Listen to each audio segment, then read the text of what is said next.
Okay, Stephen, so we're going to look at a refresher on radio calls. Mm-hmm. You've just received your instructor certificate. Yep. So we have with our flight school that if a private hirer hasn't flown for a month, they need to do a currency check, Yeah. quick currency check. Yep. It's a really good time to make sure that their radio calls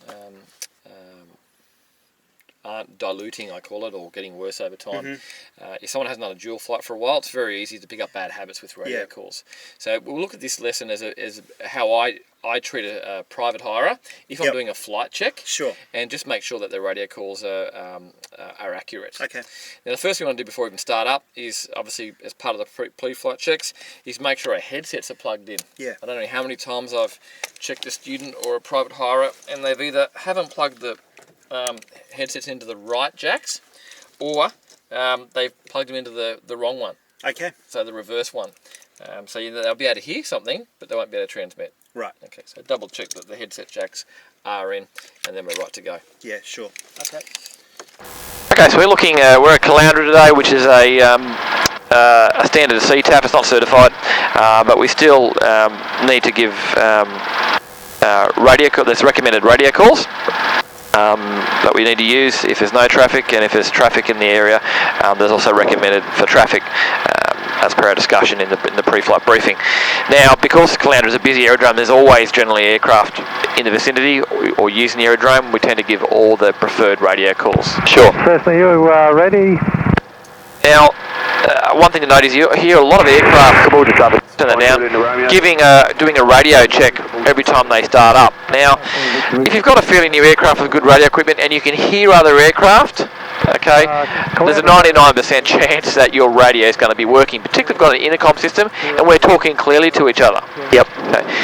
And you'll get that feedback loop when you're giving a taxi call anyway. So unless you had some doubt that your radios weren't working, or you're about to go into controlled airspace, I wouldn't do a radio check.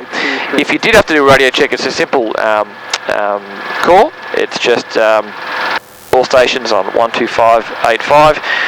Sling 7788 radio check, and someone else providing this aircraft traffic in the area will give you a feedback whether it's a reading of a 1 to a 5, a 5 being the best. But other than that, there's no need to give a radio check. We want to have the volume set up before our taxi. Other thing to note, on an aerodrome like Caloundra, you'll hear people give a taxi call before they do their run-ups, which isn't necessary. There's no point to giving a taxi call before you do your run-ups, because a run-up can take 5 or 10 minutes. So by the time you've finished your run-up, people have forgotten your call anyway. Yeah. So we're just going to go forward a bit to our run-up area, into wind.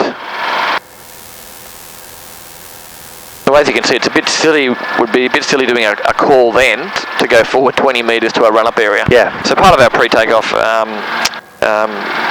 checks is our radio and switches. So this is a point where you make sure your radio volume is correct.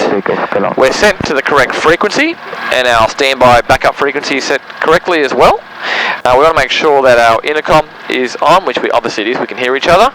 This intercom is built into our Garmin radio here. Yep.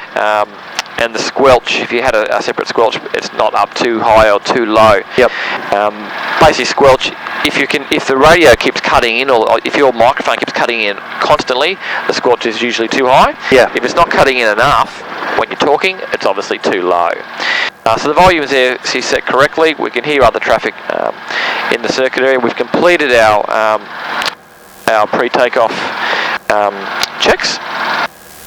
The recommended call now at Caloundra is to give our taxi call with intention. So we know we're going to runway 23 today, being the runway into wind. So it would just be Caloundra traffic, Sling 7788, taxiing runway 23, Caloundra. So if you want to do the radio call? Sure.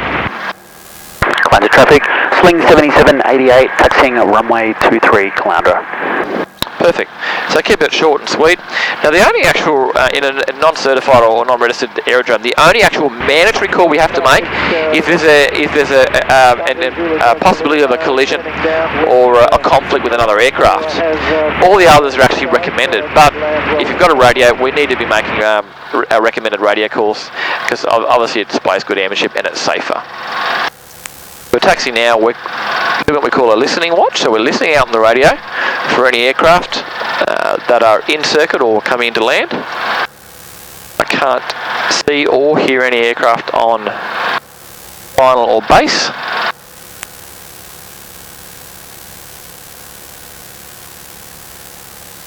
But one aircraft there on... Just turn base, it was turning base? Yep. And... yeah, we've got plenty of time. He's very far out and he's very slow. We're checking final. We can't see any aircraft on final. Always come to a full stop at the holding point and have a really, which is 2 solid yellow lines and 2 broken yellow lines, looking out for any aircraft that might be landing the opposite direction as well in light winds. No aircraft, and giving our entering with intentions calls because it's cloud traffic. Sling 7788 entering runway 23 and departing upwind to the southeast on climb 1500 Caloundra. Cloud traffic, Sling 7788 is entering and lining up runway 23 for departure to the southeast 1500 on upwind Caloundra. So ran the wrong way, but that's fine. Okay. You got everything out there. So it's basically we're entering and what our intentions are.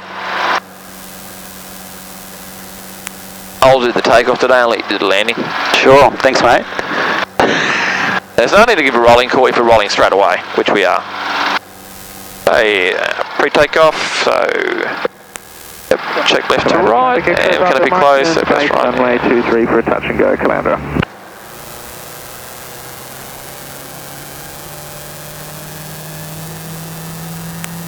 RPM. Test bit alive.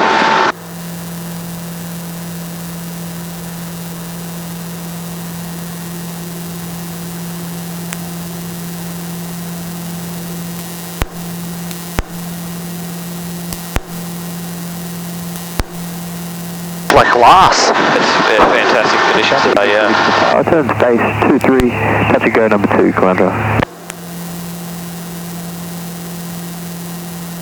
300 feet flaps up.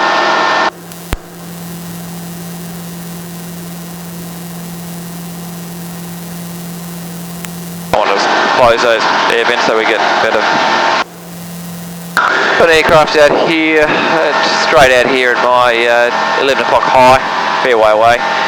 So when we're departing upwind at a CTAF, we can't, on 2-3 we're a right hand circuit, we can't turn contra to the circuit direction until we're at 1,500 feet or 3 miles. Keep coming out. Other thing to keep in mind is you hear a lot of people giving departure calls at CTAFs. We've just given our intentions on the rolling call, what we're doing. There's no need to give a departure call unless there's conflict. Remember, we want to be on the radio as least amount as possible so other people get their radio calls in. Other thing to note with the radio calls is that if you hear a radio call and you've got a passenger, stop talking so you can listen to what they're saying. Could be important. And if you've got a passenger saying, look, sorry, just be quiet for a moment.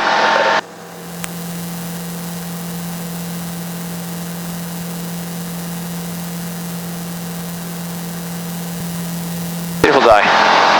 Sure is, there's not a bump. So 1,500, we'll level off here today.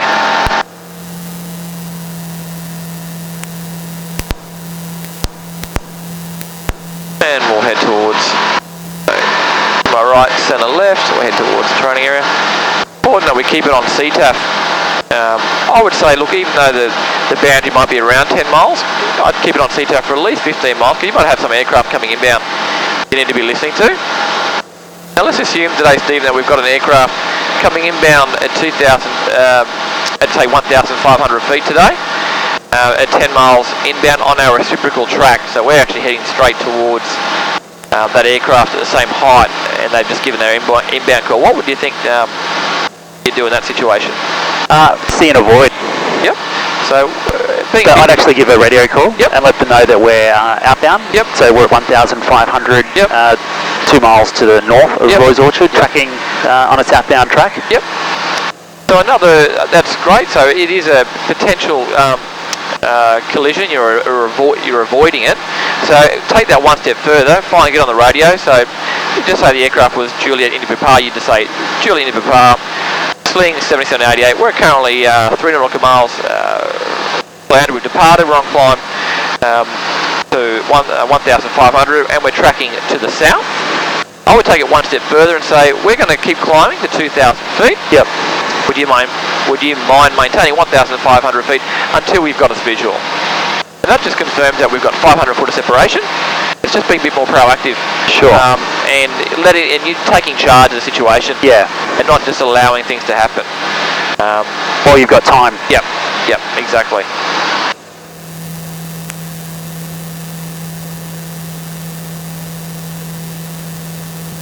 Here at Caloundra we share the frequency with Caboolture, so our training area we stay on the CTAF. So you hear a lot of students too in the training area giving a call where they are every 5 minutes. Yeah.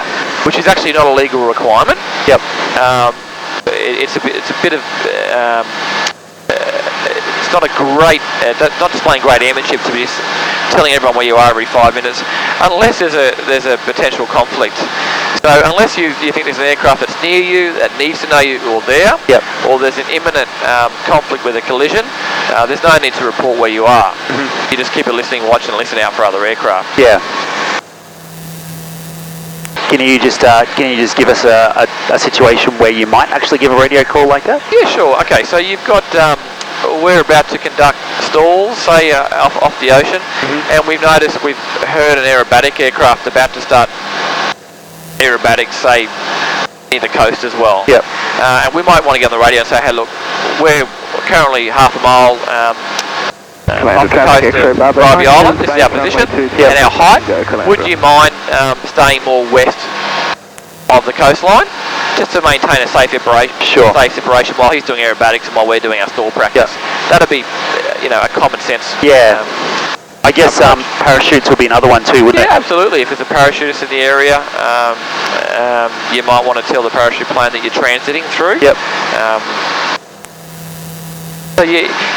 If in doubt, you're better off giving a radio call. But if there's no traffic around, you can't see any traffic, don't give a radio call to transmit your position. Hey, we're going to come inbound now. So normally we give our inbound call at 10 miles. Because Caloundra is situated in the training area, we can give it at 5 miles or a bit closer. The best, as far as inbound calls are concerned, we should be giving basically, we're transmitting to who we're transmitting to, who we are, where we are, and what our intentions are. Now, as far as our position is concerned, we're looking at generally a radial of where we are from the aerodrome. So, for instance, if we're 10 nautical miles to the south at 1,500 feet inbound. Now, if you've got a map, if you've got a visual reporting point, you can use that visual reporting point as well.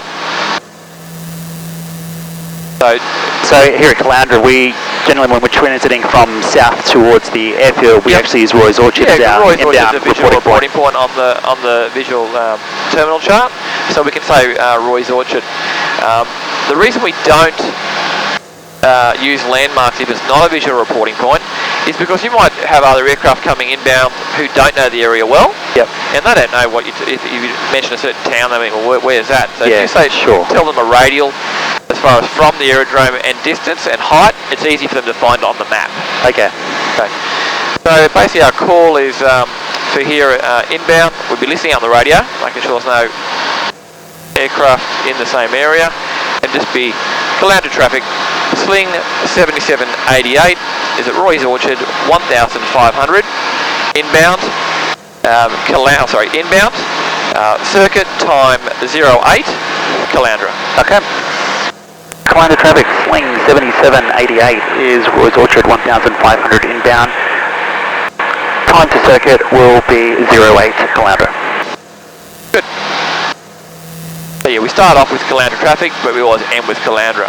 So if we were coming out from the coast here, for instance, out to our right wing there, and we're not over Roy's Orchard, we'd be saying Caloundra traffic, sling 7788 is 5 miles to the southeast, 1,500 inbound, circuit 08, Caloundra. also important to note that with our numbers, being a recreational aircraft, if we've got 4 numbers, we can group, what I call it, group order the numbers. So you can do it 2 ways. You can say sling 7788, or you can say sling 7788. There's lots of aircraft in the area. I prefer to say 7788 because you're not on the radio as long, and other aircraft can remember that call sign a lot easier. Okay. So we're inbound now at whether it's a registered, certified, or any CTAF. We generally always come in at 1,500 feet, particularly if we don't know the circuit direction. We don't want to be cutting through a circuit. That's 1,500 feet AGL. We don't want to be cutting through a circuit area at 1,000 feet, and we need to be at a safe overfly height. Keeping in mind that if it's a certified aerodrome, we have regular public transport turbine aircraft coming in there.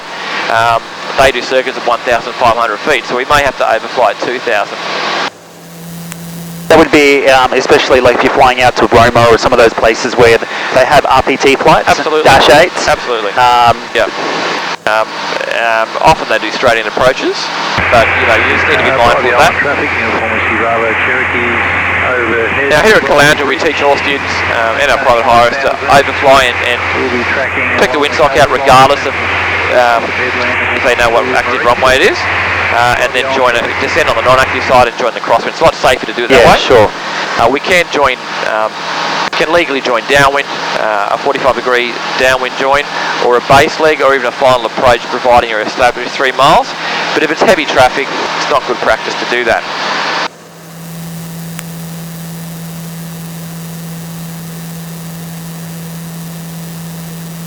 So always keep an eye out for other aircraft that might be also flying overhead and listening on the radio.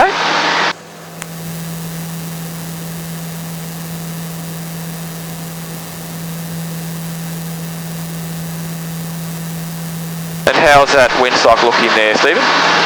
It's looking like it's pretty much nil wind, mate. Yeah, okay. So we've got nil wind. Our preferred runway is 23 nil wind. I saw an aircraft on downwind before, and I heard him before on 23. So we're going to go for 23. So we know the non-active side is over here.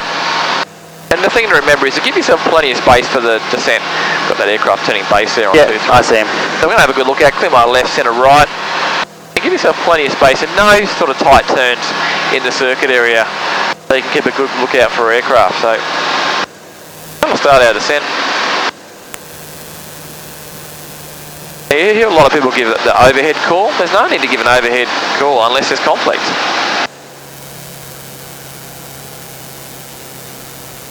Other thing to keep in mind is for the inbound call, if you are overflying, we'd still give an inbound call if you think there's going to be potential conflict or you're becoming close to the circuit area. We'd still give a time for overhead, but obviously we won't be landing, we'll be continuing on. Caloundra traffic, Victor Victor Power, turn base runway 23 for a touch and go number 2, Caloundra. Looking out, we can hear that aircraft then, on base. And he said he was number 2? Yep. We're going to do a midfield crosswind join for 2-3. You must make sure that we can't descend on the active side of the circuit. Must make sure that we're at our circuit height before we join crosswind. Now at this point I can see I've got an aircraft on final on 2-3 and an aircraft on base. We can safely join midfield crosswind, there's no conflict. If there was conflict here, Stephen, so there might be an aircraft on downwind, I'd just do another orbit on the non-active side until it's clear before I join crosswind. Sure. Give our call before we join the crosswind. So it's Caloundra traffic, sling 7788, joining midfield crosswind, runway 23 Caloundra. Caloundra traffic, sling 7788, joining midfield crosswind, runway 23 Caloundra. The reason you want to give it a little bit before you join crosswind, it gives other aircraft an opportunity to go, oh my goodness, okay, they haven't seen us. We're on downwind, and get back to you before you join crosswind. So we're checking on downwind, we're clear. So we just heard there we've got another aircraft inbound. And we've got that other aircraft on final.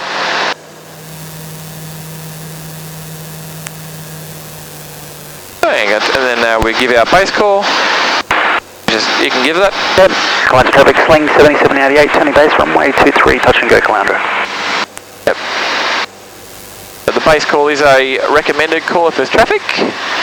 And we want to give our intentions as well, so whether we're full stopping or touch and go. And the reason we do that is if there's aircraft behind us, they want to know whether we're full stopping because they might need to give us more space to get on the runway and backtrack.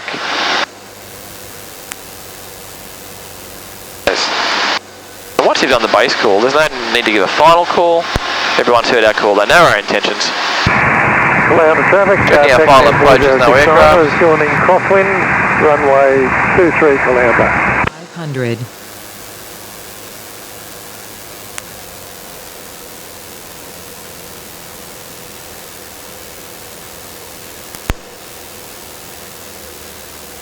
Now the only time I'd ever give another call now and finally, if I saw an aircraft that's taxiing and I'm thinking he might have not heard me or seen me and he's about to come out past the holding point, I might give another quick call. So I'm late. Caloundra traffic, sling 7788, it's late final 23.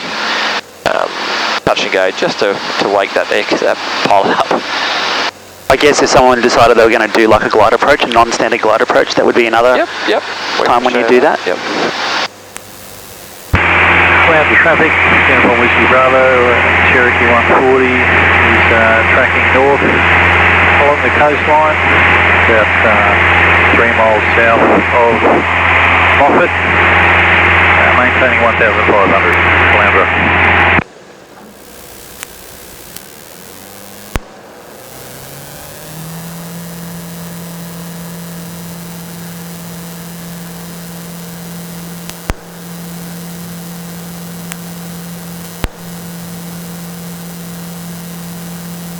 Caloundra traffic, X-ray Bravo, Mike turns base, runway 23 for a touch and go, Caloundra.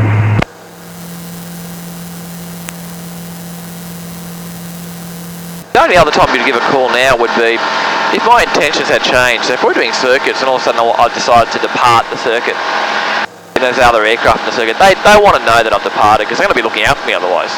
So for instance, we're on an upwind now, it'd just be Caloundra traffic, sling 7788 is departing upwind, runway 23, on climb 2,500 to the south, Caloundra. Just so they know that we've departed, they haven't got to keep looking for us in the circuit area. Sure. So the other runway 23 Caloundra. reason Stephen would give another call if you think this is once again conflict. So an aircraft might be running crosswind and they haven't seen us. Yeah. So it'd just be, if that was another sling, we'd call it sling 86, 68, this is sling 77, we're currently mid downwind, runway 23, have you got us visual? Yeah. And just identify and then hopefully they'll see you and they'll stay on the non-active side. So once again, otherwise we keep quiet until we're based. So you've got control, you can do a landing. Okay.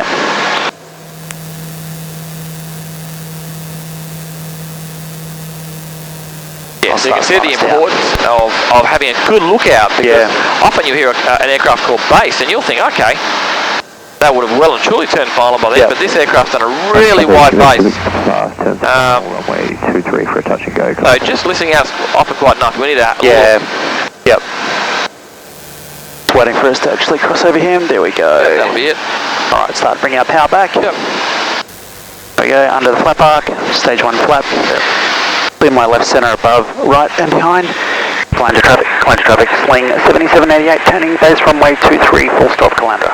Bullshit. And now we just heard that someone talked over the top of us. Yep, so just give the call again. Caloundra traffic, swing 7788, turning base runway 23, full stop Caloundra. Yep, so you'll often hear that, you'll start a call, someone will talk over the top of you without you knowing, and you hear the back end of their call after your call. So you can just make the call again. Yeah. Because often everyone else, all they hear is a garbled mess. Yeah. Okay, going stage 2 flap.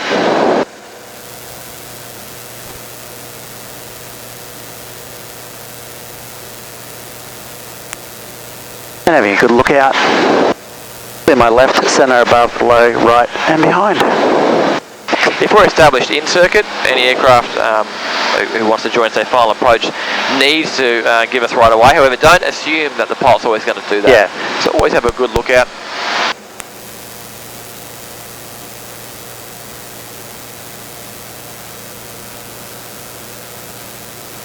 So you need to give that radio call early if you're going to do a Australian approach. Yeah. And you need to be established by 3 miles. So to be Caloundra traffic sling 7788 to establish 3 mile final, runway 23 full stop Caloundra. And you need to, if you had an aircraft on base end, you'd most likely go. Yeah. Fox Bravo Golf left base 12, touch and go towards you.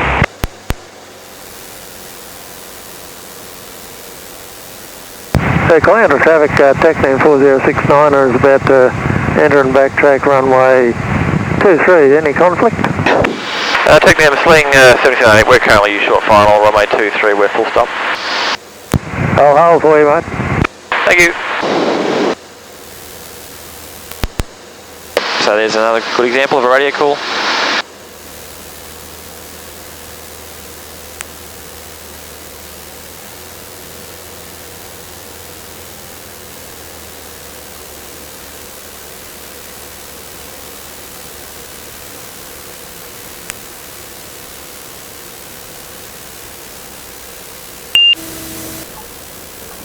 Traffic, someone's going to Radio Calls. Oh, is that for a landing, Damien? Good. Left the centre line, but I'm just being fussy. That was pretty smooth. Yeah, considering you haven't flown left-hand seat for a while, it's good. Very good. And then now... Let's get off here. Okay. Aircraft behind. X-ray Bravo Mike, turning final, runway 23, full stop, correction, touch and go, Caloundra.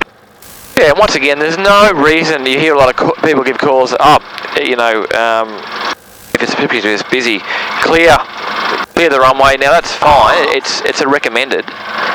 Yeah. But if it's if they've got your visual, if they can't see that you're clear of the runway, they shouldn't really be flying a plane. Yeah. Traffic sling 77 centering backtracking expediting so to par. Runway 23 for main neighbouring Caloundra. So we're just saying we're backtracking, we're just letting that aircraft know that we're going to be fairly quick. We're not going to hold him up. He's turning base. And we've acknowledged him basically. But if I had no aircraft in circuit, there's no need to give a backtracking call.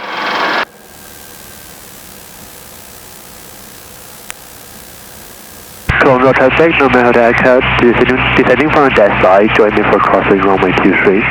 So the main reason you'd give a clear the active runway call traffic, no matter code, we'll be joining midfield crossing runway is mainly for aerodromes where they might not visually be able to see whether you've left the runway, so there might be a hump in the runway. Yeah, sure. So like King of Roy is a good example of that. Exactly. So you'd give a call then. It'll just be, for instance, Caloundra sling 7788 is clear the active runway Caloundra. So that aircraft, if he's about to roll, knows that you're clear and he can safely take off. Yeah.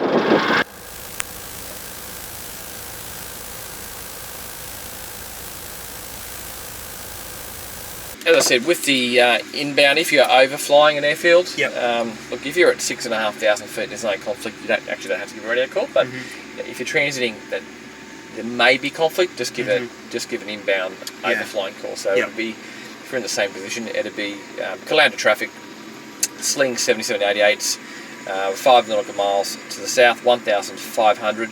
We'll be overflying for Gympie. Time overhead, 12, Caloundra. So the aircraft know that this is where you're going to be. You're not going to be landing, you're going to be overflying at this time. Okay. Other than that, we could also join our downwind or base. We'd want a really good lookout for aircraft. If it was really busy in whatever CTAF you're going to, just overfly. It's just safer. Yeah. But if you're joining downwind, we want to give a call before it happens. Once again, so another aircraft that we might not have seen can give a call back to us. So for instance, downwind here would be Caloundra traffic, sling 7788 is joining early downwind, runway 23, Caloundra. And then that gives our other aircraft time to get back to you. Any questions there at all? No. No, I don't think I have any questions. Okay. Yep. So what you'll find is that students want to get their license and they're not doing a lot of dual when they're, for instance, building up their command time. They'll end up doing more and more radio calls, or they'll go the other way and they won't make enough radio calls. Right. So we want to make sure that we want to make the correct radio calls, Yep. not too many, where you're going to clog up the radio Yeah. waves, or not enough, so other aircraft don't know what you're doing. Yeah. Okay. Yeah. Great. Okay. Good landing, by the way. Yeah, thanks, mate. That was a good landing. I know how to treat your baby. Yes, yes.